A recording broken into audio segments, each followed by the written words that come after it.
Kali ini di sesi kita kali ini lebih banyak rumor Mercatonya. Kalau kemarin lebih banyak dramanya, sekarang rumor Mercatonya yang kita perbanyak. Ya, jadi rumor Mercatonya ini adalah tentang ya seperti biasa ya. Kalau Mercato berarti tentang yang datang dan tentang yang luar.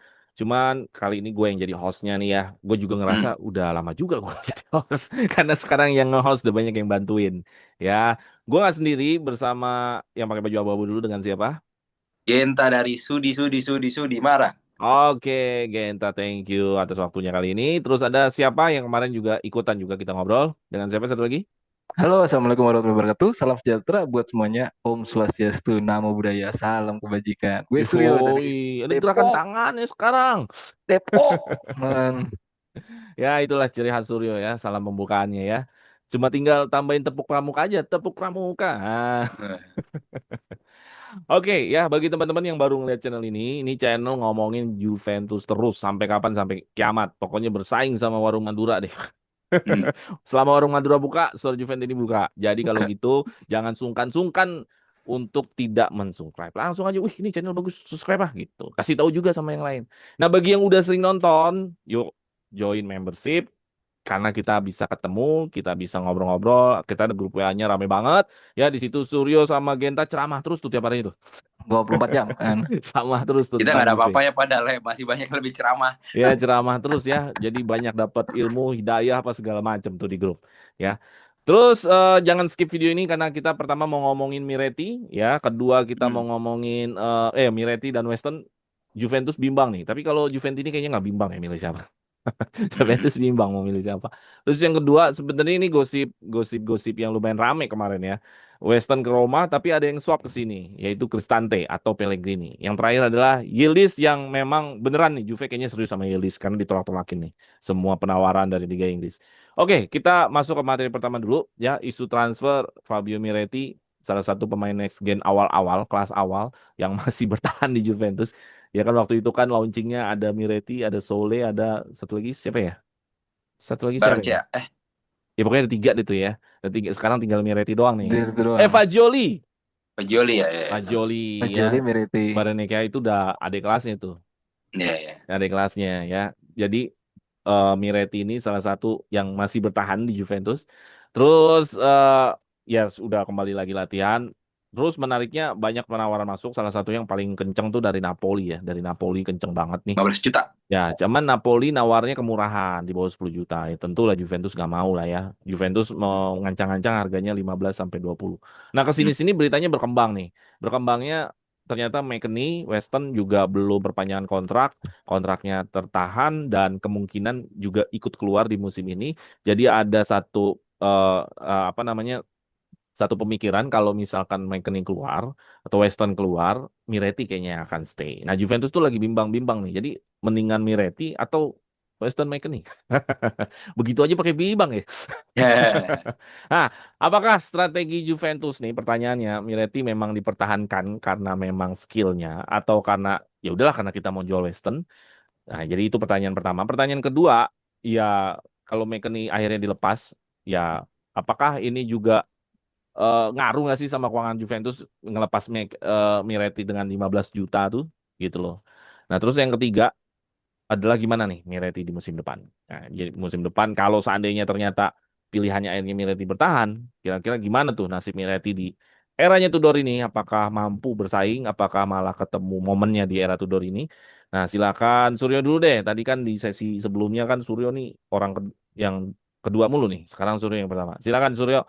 Pertanyaan pertama adalah Miretti apakah kalau dijual emang karena emang ada harganya? Kedua, harganya memang pantasnya segitu kah? Yang ketiga, gimana nih Miretti di masa depan kalau dia tetap bertahan? Potensi Miretti kan tentu pasti kalau kita ngomong Fagioli kemudian Miretti karena Fagioli tersandung kasusnya yang nggak enak aja gitu. Tapi kalau Miretti sebenarnya lurus-lurus aja, nggak masalah kalau mau masang harga 20 karena Juve punya potensi Juve ngelihat potensi Miretti ini ada gitu dan nggak bisa dipungkiri kan jago juga dalam tanda kutip kalau buat menghadapi kompetisi yang padat banget nanti ke depannya ya value add yang bermasalah bukan sorry, bernilai ya kan karena ini Miretti seseorang yang relatif masih muda skill oke terus lo bisa lihat lah ya kan project itu kan ada plan, ada progress, kemudian ada itunya apa realitanya. Plan tiga, ya kan? Satu gagal, satu potensial, satu lagi udah, ya kan? Terus actionnya ketika tiga ini diposisikan sebagai potensi yang berkembang, ya kita stay aja, tahan aja posisinya di 20 gitu. Ada yang mau syukur, nggak ada yang mau ya kita pakai, gitu aja, Bro Jeki.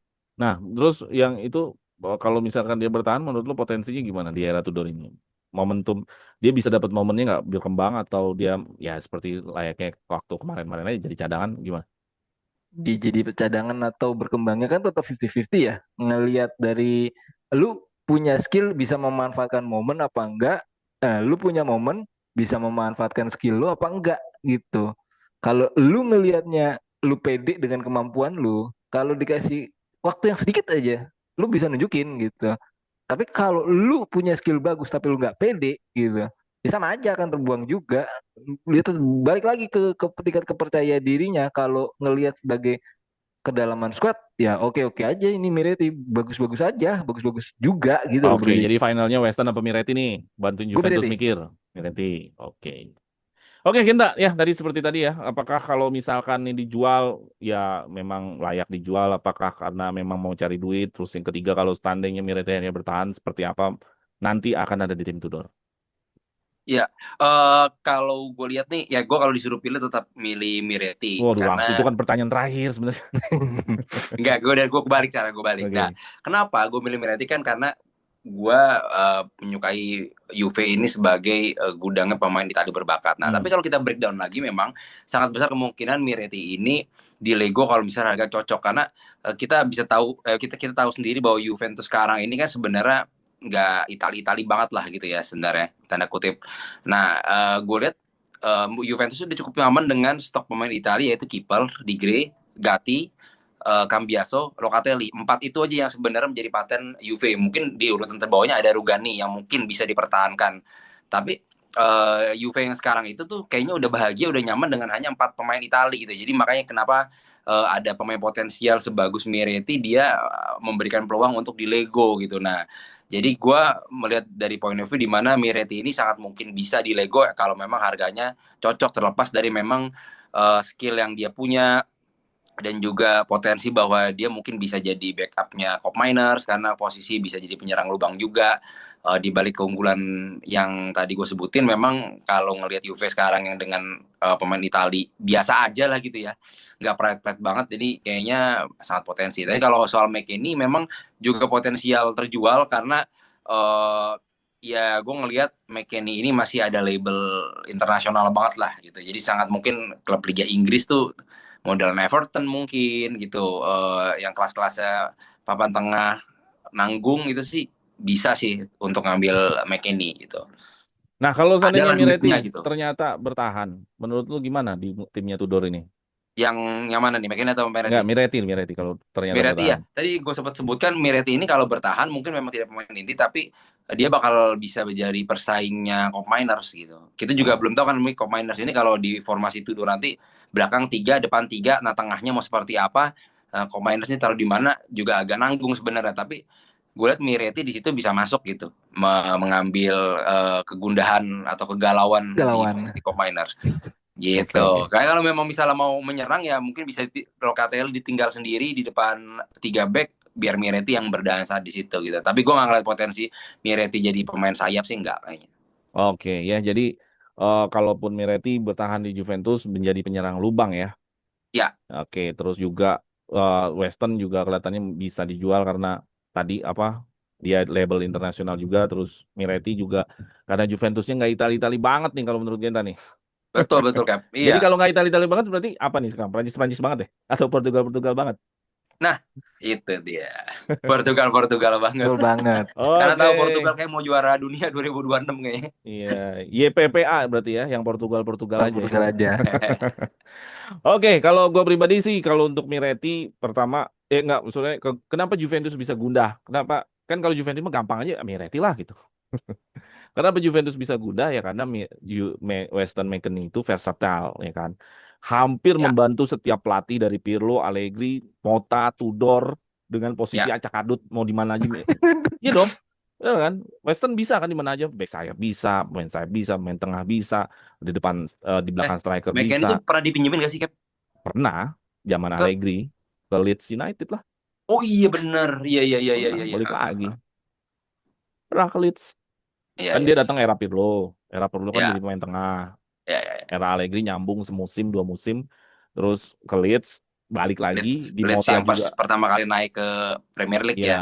Ah, iya, ya iya. Leeds-nya kan degradasi. Di Balik lagi ada balik. Mota, Mota. ada Mota. Jadi kalau dilihat Allegri musim terakhir nggak ada Mancini kan, nggak di Coppa Italia kan finalnya kan nggak ada Mancini itu. Hmm. Mota balik lagi dipakai lagi sama Mota. Terus di terakhir Tudor juga masih kepake. Jadi Nah sekarang Leeds naik lagi nih ke Premier League. Sudah jadi ditarik ada lagi aja. kegundahannya mungkin yang bisa gue tangkap gitu. Oh nih kita punya pemain yang bisa dipasang di mana aja. Tapi buat gue ya udah cukup lah. Western udah 5 tahun sebenarnya, udah 5 musim.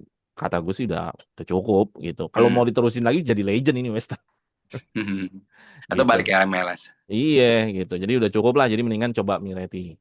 Oke, kita masuk ke gosip kedua. Ya ini sangat gosip sekali ya karena udah dibantah sama sama Albanese. Albanese. Tapi nggak apa-apa karena di hari-hari sebelumnya ini rame banget nih.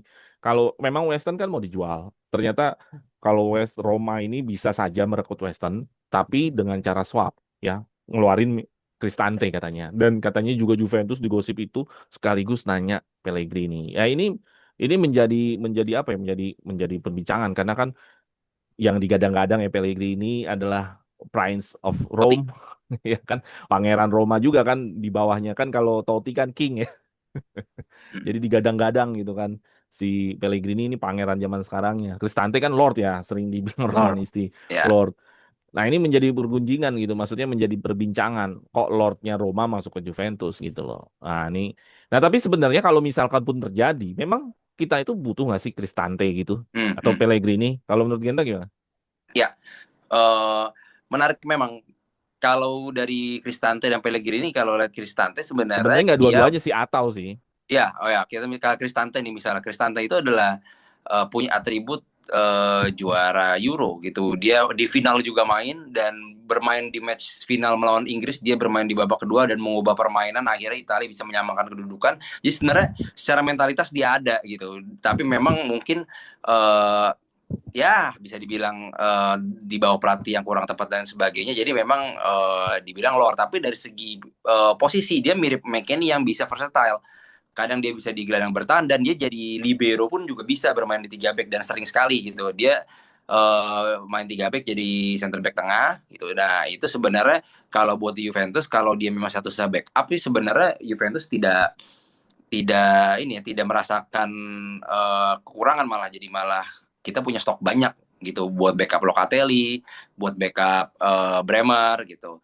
Nah, kalau misalnya dapat Pellegrini, menurut gue bisa jadi backupnya Yildiz gitu. Tapi memang harus ditekankan ke mereka berdua bahwa tidak ada jaminan jadi pemain inti ketika dia akhirnya masuk ke Juve yang sekarang. Karena kalau gue merasa starting eleven Juve sekarang sih yang udah banyak digadang-gadang orang-orang, kita punya starting eleven yang udah cukup kuat, kompak sebenarnya dari musim lalu ke musim sekarang lah ya gitu. 90% kita udah punya gitu. Jadi kalau memang ada pemain baru itu memang, kalau menurut gue, kalau nggak yang bintang banget kayaknya akan siap jadi backup gitu. Tapi kalau dari segi kualitas pemain sih gue ngelihat nggak ada masalah dari Cristante dan Pellegrini. Terlebih keduanya sebenarnya menurut gue punya mental sih buat main di klub besar gitu.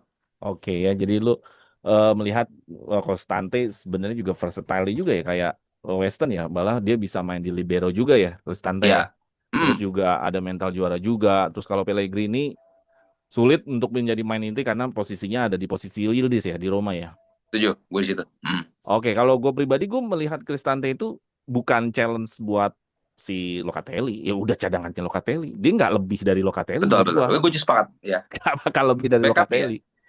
Iya kan, defense-nya juga nggak bagus-bagus amat, offense-nya juga nggak bagus-bagus amat. Nggak bagus. Ya udah, pokoknya lu cadangan Locatelli aja. Ya, Kan sekarang kan nyari pemain tengahnya kan untuk men-challenge, menantang apakah Locatelli layak terus ada di tim utama kan. Datangin ya, Douglas Luiz, datangin Koop Meiners, ternyata mereka yang geblek. ya. Makanya Locatelli main terus. Nah nanti kan mau di-challenge lagi kalau datengin Schürrle.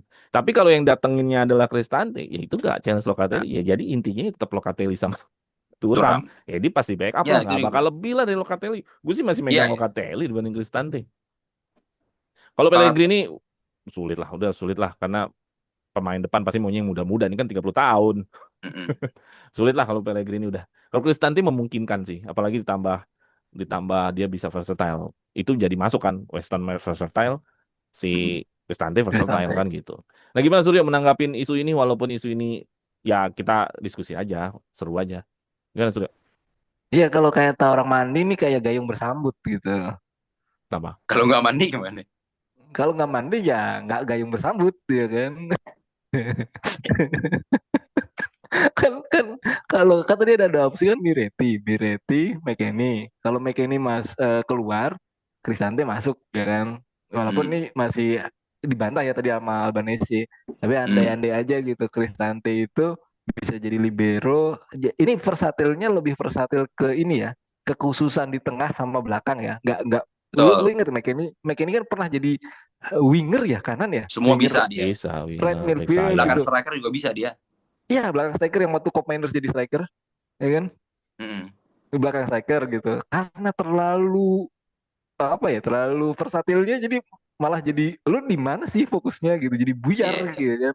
Gue kalau Cristante datang versatil tapi lebih ke tengah dan belakang, libero. Jadi nilai value-nya bagus banget gitu kalau Cristante masuk, tapi memang tidak melebihi Locatelli, gue setuju. Tapi kita jadi punya versatil yang lebih fokus di tengah atau belakang, nggak buyar kemana gitu dengan tanpa mengurangi rasa hormat kepada mereka ini yang telah bertahan selama kurang lebih 5 tahun gitu. Dia bertahan dari berbagai pelatih yang macam-macam gayanya gitu, masih oke juga jadi ban serep. Lu kalau tahu vulkanisir ya kan, ban vulkanisir. Nah itu di situ tuh, Ah, lu udah mulai plek plek plek plek gitu kan. Oke kita pakai ini cetek gitu. Ya itu gue sih seneng-seneng aja gitu ke Cristante masuk sebagai kedalaman squad gitu, McKennie out Cristante masuk, seneng gue. Kalau Pellegrini ya enggak lah, maksudnya enggak, gue nggak setuju sih kalau Pellegrini, nggak banget gitu, buat apa, nggak ada gunanya, ya nggak ada gunanya, nggak ada sama sekali gunanya kalau menurut gue, nggak usah, mendingan kita berhayal Cristante lebih indah daripada Pellegrini gitu Bro Jeki. Tapi dia nggak, sorry, kalau Pellegrini itu gimana ya? Dia kan ini ya, maksudnya udah bermusim-musim, kayaknya nggak pernah satu musim yang dia benar-benar jedar gitu. Iya, karena dia cederaan. Satu musim nggak pernah jedar gitu Dia terus. nggak pernah ikut ini, Cap. Dia nggak pernah ikut turnamen besar loh, karena cedera Besar. terus. Gitu. Yang Ya pas dia, Italia Euro 2020 itu dia masuk. iya. Tapi karena nomor 7, tapi karena dia cedera akhirnya si Castrovilli yang masuk di detik akhir. Akhirnya juara kan tuh, maksudnya sayang tuh dia sebenarnya dia dipanggil. Ya dia cuma menang Akam si Roma aja sih. Iya iya iya. Makanya kalau dia tapi adalah sempat dia mau pick yang bagus tuh ya mainnya emang hebat sih. Tapi Hebat, cedera gitu kan. Begini kurang mau. mandi kembang Karena dia kayaknya. Akam si Roma, sampai sekarang dia nggak pernah keluar dari Roma memang. Iya cuma dulu pernah dipinjemin doang kan Sassuolo. Oh Itu benar ya? agak agak beririsan sama Dybala nggak sih posisinya? Dybala Ya kan di Dybala kanan kan masih biasanya. tengah kanan. Ini dia kiri dia banyak. Kiri tapi agak jadi belakang striker Agak, juga. nah kan. Jadi Iya iya ketika iya. lu udah cedera, terus masuk Dybala, udah ya kan. Wassalamualaikum warahmatullahi wabarakatuh gitu. Oke lah, itu tadi mengenai Cristante dan Pellegrini ya. Semuanya juga mengatakan Cristante kayaknya lebih dibutuhkan ya dibanding Pellegrini yang ya kalau gue sih bilang ini udah umur lah. Penyerang-penyerang Juventus kan lagi pengen muda-muda semua nih. Hmm. Gitu. Terus kita ke materi terakhir. Ini Yildiz ditolak-tolakin nih penawaran dari Liga Inggris, ada 60 juta, 70 juta euro penawaran dari Liverpool, ada dari dari Chelsea, sorry, dari Chelsea ya 60 juta euro. Terus tapi ada juga dari Liverpool, ada dari mana tuh minat-minatnya lumayan banyak untuk Yildiz ini, dan Juventus terlihat bahwa punya statement ya untuk Yildiz ini nggak boleh dicolek. Pertanyaannya apakah benar-benar statement ini statement yang bisa dipegang nih sama Juventus bahwa ya udah gue pengen jadiin Yildiz ini central of project, karena selama ini nggak jelas sih central of project Juventus tuh pengennya si A, tahu-tahu musim depan nih jual. Tapi apakah ini ada tanda-tanda nih bahwa sekarang nih Yildiz sudah bisa nggak kesentuh nih gitu. Terus kalau misalkan ada tawaran yang lebih gede, nggak 60 juta, 70 juta, 80 juta, masih di musim ini 100 juta, dilepas nggak nih kira-kira nih? Nah kalau dari Suryo gimana? Yildiz Statementnya datang dengan Juventus yang Hah? yang akhirnya menolak tawaran-tawaran ini? Ya baru dari Chelsea sih yang ada angkanya. Yang ada angkanya ya kan. Kalau Liverpool baru ngintip-ngintip doang gitu. Tapi ke Liverpool udah Kiesa, udahlah ya kan, manfaatin aja dulu gitu ya kan. Yildiz masih kita simpen buat branding, branding ya kan. Ini kita Adidas juga nggak legendnya terima ya mana? dia Walaupun cabut nggak ya. dari,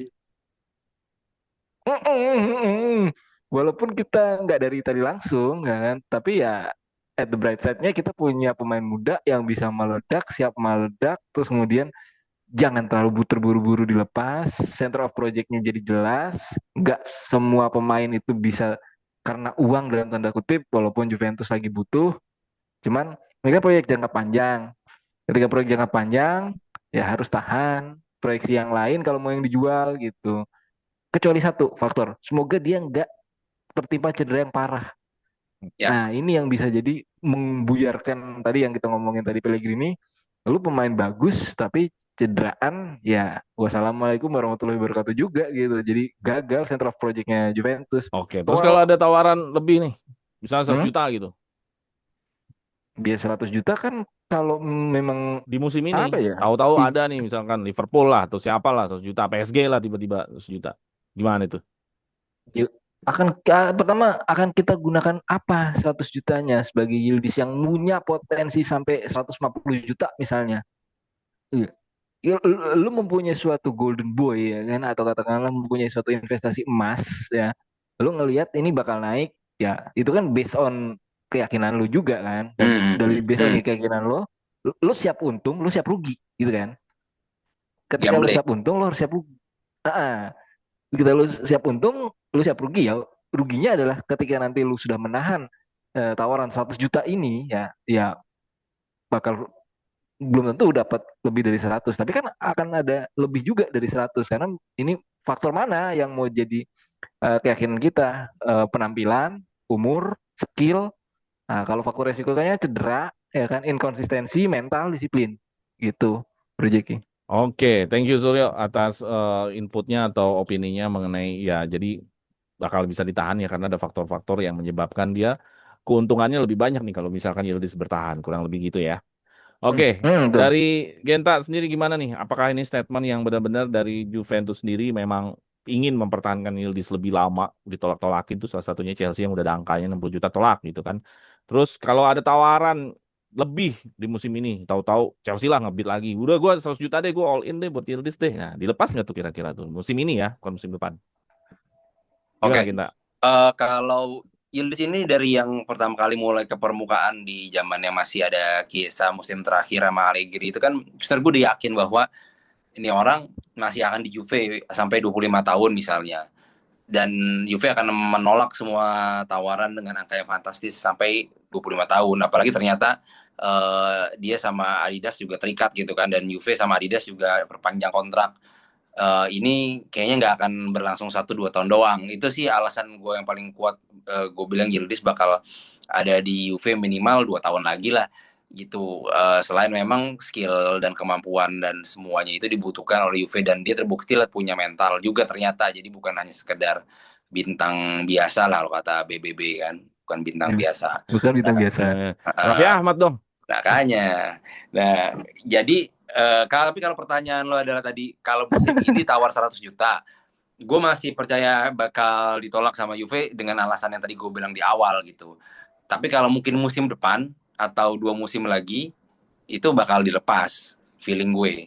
Gitu. Jadi musim ini juga mungkin yang tadi Suryo bilang, ini area pertaruhan juga buat Juventus dan Yildiznya gitu, karena Juve mungkin punya semangat baru buat main di Champions League juga gitu kan, dan Yildiznya juga pasti kan pengen masuk skuad Piala Dunia gitu, jadi mungkin bakal jadi musimnya Yildiz juga gitu. Nah ini kan bahan jualan juga buat Juve, apalagi misalnya di Piala Dunia Turki masuk, Yildiznya main bagus, itu kan nilai makin Nah, tinggi lagi nanti tahun depan gitu. Jadi kayak Juve bakal bakal nahan sih, mungkin 100 juta pun ditawar di musim ini dia akan geser minimal musim depan karena ada Piala Dunia gitu, mungkin gitu. Oke, jadi memang musim ini benar-benar kesegel ya, maksudnya benar-benar Yes. semua apapun penawaran dari klub manapun mau ada yang Tidak all in gitu, misalkan PSG tiba-tiba "Wah, all in nih gua buat si itu tuh buat Yildiz atau Chelsea kan bisa aja kan juga punya banyak bisa. duit tuh bocahnya. Nah, jadi udah all in ya. Ya gue juga setuju juga bahwa nggak mungkin Yildiz lepas musim ini karena Pertama nggak ada yang sekelas Yildiz dulu di Juventusnya Hmm, gitu. Kalaupun nanti Sancho kan ada di posisi Yildiz kan Sanchonya kan belum main istilahnya. ya. Betul. Kalaupun mau menggantikan Yildiz pun di musim ini belum terbukti juga nanti bakal Betul. bagus atau enggak gitu. Kecuali nanti udah berjalan sama Sancho, Sancho jadi gantiin ternyata golin juga bagus juga. Ya itu mungkin musim-musim 2 musim 3 musim pasti akan cabut ya. Walaupun gua juga berharap bakal lama banget Yildiz di Juventus. Ya, Hmm. gue punya teori gini, dia bakal bisa bertahan lama kalau kita Scudetto juaranya intens ya. Tapi kalau nggak juara-juara ya buat apa juga main bagus-bagus kalau Ya. nggak jadi duit. Tapi kalau dia apa juara nih, misalkan musim ini kita juara nih, misalkan Scudetto misalkan, gue rasa bakal bisa panjang karena udah jadi magnet, istilahnya udah jadi ikoniknya, udah jadi ya lu jadi jagoannya gitu. Tapi kalau lu nggak juara-juara musim musim ini misalkan sama Tudor nol, musim depan nol, pasti jual. Ya buat apa lagi? Buat cari apa lagi? Juara enggak Ya, ya kan? ya. Ya itu dia, apalagi misalnya nggak juara nih, terus di Piala Dunia dia bagus, nah itu jual sih pasti. Nah, bisa juga. Ya, Takutnya tapi gitu. kalau kalau Scudetto, apalagi peran Scudetto-nya itu peran Yildiz gede banget. Itu sulit buat dijual sama Juventus. Ibaratnya udah ketemu Messi-nya gitu loh. Udah ketemu Ya. CR7-nya gitu. Tapi kalau nggak juara-juara sih ya sudah lah mau diapain. Ya kan? Hmm. Masa duit nggak dapet, piala juga nggak dapet.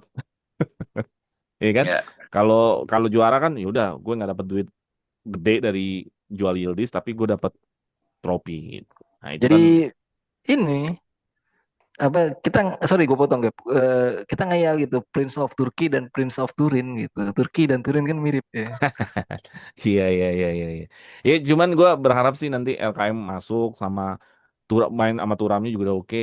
Jadi biar Yildiz tuh udah bisa ada apa namanya lingkungan yang menunjang dia ya gitu. Memang memang sebenarnya usia-usia Yildiz ini nggak harus didampingin sama pemain yang usia peak ya. Maksudnya gini, dulu Del Piero itu kan udah ada Roberto Baggio, ada Vialli ya kan. Terdidik dengan baik lah Del Piero. Kasihan Ya. Yildiz nggak terdidik sama siapa-siapa di lini serang ya, nggak mau terdidik sama siapa sih. Juve masuk juga ya Vlahovic juga segitu. Ya. Enggak. Ah, harusnya benernya itu ada di Bala sebenarnya. Hmm. Ada di Ini Bala. sebenarnya Yildiz, Dybala, Chiesa tuh tiga tuh keren sih mestinya. Iya, maksudnya harusnya masih punya abang-abangan, ya entah Chiesa Hmm. entah Dybala ya. Jadi palingan Yildiz tuh masih masih nggak langsung jadi jagoan sekarang gitu. Betul, betul. Gue sepakat. Ya. Ya kan usia 20 tahun langsung tiba-tiba lu yang kita harap-harapin ya. Ya, ya. Normalnya kan Iya. yang diharap-harapin itu usia peak antara Hmm. 24 sampai 29. Normalnya itu yang diharap-harapin. Ini Hmm. yang 20 21 kan menggantikan nanti usia peak yang mau dijual atau yang mau Wah, cabut gitu. Nah, si Il di sini masih muda banget, 20. Orang U21 harusnya bisa ikut. Iya, Ya kan benar. karena dia keburu jago, ya lu nggak ikut kayak Yamal kan gitu. iya mau. Oke, gitu aja deh ya Ya deh. untuk kita kali ini, sesi kita kali ini. Ya, mudah-mudahan teman-teman Soul Juventus ini yang nonton bisa mendapatkan satu informasi yang menarik untuk bisa diikuti tentang perjuventusan kita ini ya. Terus buat teman-teman yang udah nonton nih sampai titik ini dan baru pertama kali atau udah berapa kali nonton tapi belum subscribe, masa iya sih nggak subscribe? Tega banget. Ya di subscribe. Terus bagi teman-teman yang udah sering nonton, udah sering komentar, yuk gabung join membership supaya suara Juventus ini makin gede ya. Kalau makin gede kita bisa ngalahkan semua channel bola. Wih, kayaknya. Amin. Oke, kalau gitu itu aja dari gua. Thank you sekali lagi buat Suryo ya. Thank you buat Genta sekali Thank you, lagi. thank you. Sama-sama. Vino alla fine. Forza Forza Forza Juve. Juve. Juve. Kita bertemu lagi di sesi selanjutnya.